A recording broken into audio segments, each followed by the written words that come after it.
ছোটোবেলা থেকে আমার ক্রনিক ডিসেন্ট্রি ছিল, একটু বেশ কমলে ডায়রিয়া হয়ে যেত, এটা সব আনকন্ট্রোলেবল ছিল। আলহামদুলিল্লাহ অল্প কয়েকদিনের মাথায় আমার প্রেশার সব কন্ট্রোলে চলে এসছে, অন্যান্য ওষুধ আলহামদুলিল্লাহ সব একদম প্রায় জিরোর কোঠায় চলে এসছে। এখন উনি কি তবলিকে যাওয়া ছাড়বে নাকি তবলিক আলাদা করে বুঝাইতে হবে যে হালাল তৈব খাওয়া দরকার? আমার মনে হয় ওনার মাধ্যমে আমরা সবাইকে বলতে চাই যে ওখানে গেলেও যেন আমরা হালাল তৈব খেতে পারি। হাই কোলেস্টেরল এবং কি আমার অত্যধিক প্রেশার ছিল, পুনরায় রিপিট করি আমি মানে লাইফস্টাইলটা ধরে রাখছি এবং ওষুধ আর ধরি নাই। ওষুধ আর আলহামদুলিল্লাহ, হ্যাঁ। আলহামদুলিল্লাহ। 2.5 বছর আমি কোনো ওষুধ খাই নাই, 2.5 বছর একবারে কন্টিনিউ কোনো ওষুধ আলহামদুলিল্লাহ। খাই নাই। উনি 2.5 বছর পর্যন্ত। ধরে ওষুধ মুক্ত এবং সুস্থ আছেন, খুব ভালো আলহামদুলিল্লাহ। আছি এখন। আদাব স্যার, আমি ফেনী থেকে আসছি। জি, আমার নাম বাবুল চন্দ্র দাস।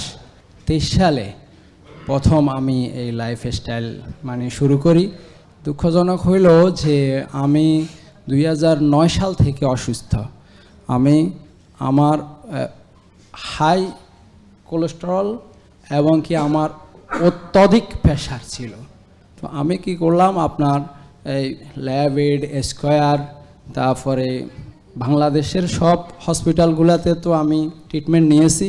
এরপরে ভারতে কলকাতা, চেন্নাই, তারপরে ব্যাঙ্গালোর, তারপরে দেবী সিটির হসপিটাল, তারপরে AIG হসপিটাল, সবগুলাতে। তখন আমি চিন্তা করলাম যে না, আমাকে স্যারের লাইফস্টাইলে আসতে হবে। সব ওষুধগুলা ছাড়িয়ে দিছি।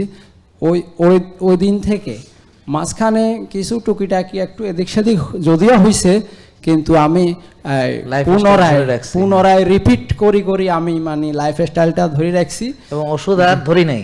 ওষুধ আর আলহামদুলিল্লাহ, হ্যাঁ। আলহামদুলিল্লাহ। 2.5 বছর আমি কোনো ওষুধ খাই নাই, 2.5 বছর একবারে কন্টিনিউ কোনো ওষুধ আলহামদুলিল্লাহ। খাই নাই। উনি 2.5 বছর ধরে ওষুধ মুক্ত এবং সুস্থ আছেন, খুব ভালো আছি এখন। Thank you. অনেক নস্টালজিক লাগছে, অনেক কথা মনে পড়ছে। জি বাবা, আপনি যদি একটু বলতেন। ধন্যবাদ স্যার। Thank you. হ্যাঁ জি বাবা, বলেন। হ্যাঁ, আসসালামু আলাইকুম ওয়ালাইকুম রহমতুল্লাহ আসসালাম। বারাকাতুহু। ওয়ালাইকুম আসসালাম। হ্যাঁ, আমি মোহাম্মদ নুরুন নবী, ফেনী শহরে থাকি। যদিও পেশা হিসাবে ইঞ্জিনিয়ারিং লাইনে পড়াশোনা করছি, এখন বিজনেস করতেছি।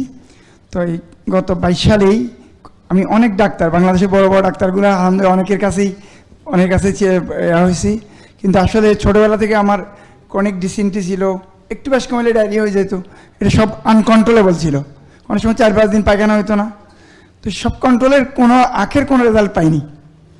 তো এই পরে একদিন আমার মেয়ের বাসায় আসছি, এই অবস্থায় জীবন নিয়ে চলতেছিলাম। তো মেয়ের বাসায় আসছি, আমার জামাই নামে একটা অ্যাপয়েন্টমেন্ট স্যারের কাছে দেওয়া আছে যে ওর জামাই ওনাকে দেখাইবে। তো এই তখন ওই অ্যাপয়েন্টমেন্টের মেয়ে আমাকে দেখাই দিল। তো তখন থেকে স্যারের সাথে পরিচয়ের পর আস্তে আস্তে একটু শুরু করছি। আলহামদুলিল্লাহ অল্প কয়েকদিনের মাথায় আমার প্রেশার সব কন্ট্রোলে চলে এসছে, অন্যান্য ওষুধ আলহামদুলিল্লাহ সব একদম প্রায় জিরোর কোঠায় চলে এসছে আলহামদুলিল্লাহ। মোটামুটি পরিবারের সবাই কি মানে এটা?